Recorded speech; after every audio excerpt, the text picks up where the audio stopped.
Suatu hari, kerajaan mengumumkan kebijakan baru, setiap warga yang memiliki rumah dan tanah diwajibkan membayar pajak.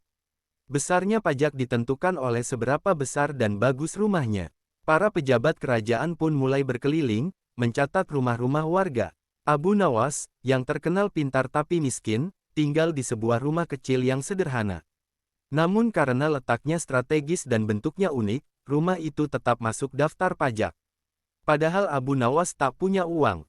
Saat mendengar akan ada petugas pajak datang ke rumahnya, Abu Nawas pun menyusun rencana. Keesokan harinya, saat petugas datang, mereka terkejut melihat Abu Nawas tidur di luar rumah, di atas tikar reyot, dengan pakaian compang-camping.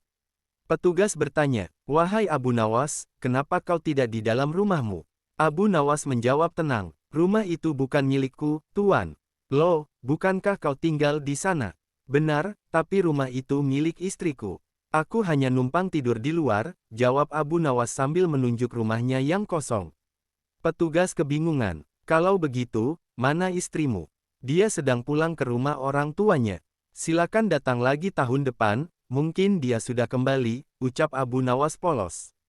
Petugas bingung. Petugas mencatat sesuatu, lalu bertanya lagi, "Kalau rumah milik istrimu, tanah ini milik siapa?" Abu Nawas menjawab, "Itu tanah milik tetanggaku. Aku hanya menaruh tikar di sini, tidak bermaksud menetap." Petugas makin bingung. "Jadi kau tidak punya rumah dan tanah?" "Tentu saja tidak, Tuan. Harta dunia ini hanya titipan. Saya hanya singgah di dunia, seperti tikar ini yang bisa digulung kapan saja." Petugas akhirnya menyerah dan pergi sambil geleng-geleng kepala.